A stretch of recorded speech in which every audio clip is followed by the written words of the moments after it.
ರಾಜ್ಯದಲ್ಲಿ ಬರಗಾಲ ತಾಂಡವವಾಡ್ತಾ ಇದೆ. ಆದರೆ ಮಹಾರಾಷ್ಟ್ರದಲ್ಲಿ ಸುರಿತಾ ಇರೋ ಮಹಾಮಳೆಗೆ ಕುಂದಾನಗರಿಯಲ್ಲಿ ಪ್ರವಾಹ ಸೃಷ್ಟಿಯಾಗಿದೆ. ನದಿಗಳು ಉಕ್ಕಿ ಹರಿತಾ ಇದ್ರೆ ಸೇತುವೆ ಕಡೆ ಮುಳುಗಡೆಯಾಗಿದೆ. ಇನ್ನು ಜಲಪಾತಗಳಲ್ಲಿ ಪ್ರವಾಸಿಗರು ಹುಚ್ಚಾಟ ಮೆರೀತಾ ಇದ್ದಾರೆ.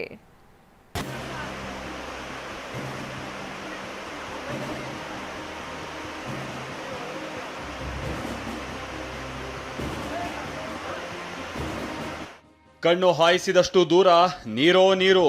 ಸೇತುವೆಗಳು ಮುಳುಗಡೆಯಾದ್ರೆ ಜಮೀನುಗಳು ಜಲಾವೃತಗೊಂಡಿವೆ. ಊರುಗಳ ಮಧ್ಯೆ ಸಂಪರ್ಕವೇ ಬಂದ್ ಆಗಿದೆ. ಇದರ ನಡುವೆ ಜಲಪಾತದಲ್ಲಿ ಪ್ರವಾಸಿಗರ ಹುಚ್ಚಾಟ.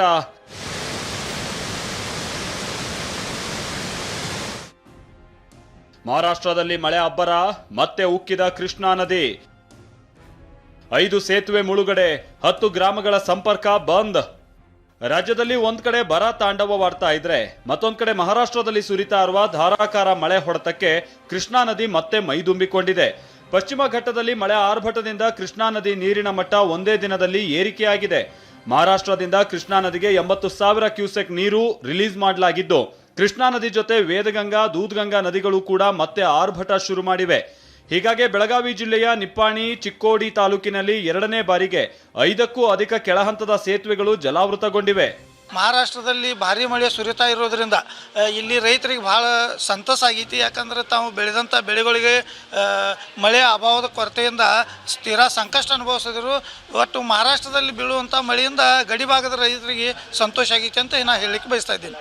ಮಹಾಮಳೆ ಅಬ್ಬರದ ಹೊಡೆತಕ್ಕೆ ನಿಪ್ಪಾಣಿ, ಚಿಕ್ಕೋಡಿ ತಾಲೂಕಿನಲ್ಲಿ 5 ಸೇತುವೆಗಳು ಮುಳುಗಡೆಯಾಗಿವೆ. ಯಡೂರ ಕಲ್ಲೋಳ ಸೇತುವೆ 2ನೇ ಬಾರಿ ಜಲಾವೃತಗೊಂಡಿದೆ. 10 ಗ್ರಾಮಗಳ ಸಂಪರ್ಕ ಬಂದ್ ಆಗಿದ್ದು, ಕೃಷ್ಣಾ ನದಿ ತೀರದಲ್ಲಿ ಜನ ಎಚ್ಚರದಿಂದ ಇರುವಂತೆ ಜಿಲ್ಲಾಡಳಿತ ಎಚ್ಚರಿಸಿದೆ.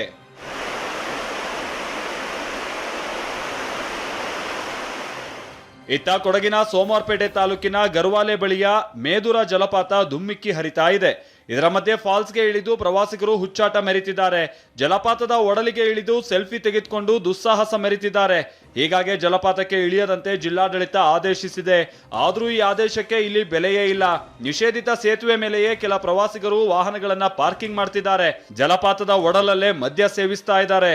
ಇದನ್ನ ಪ್ರಶ್ನಿಸುವ ಸ್ಥಳೀಯರ ಮೇಲೆಯೇ ದರ್ಪ ಮೆರೆದಿದ್ದಾರೆ.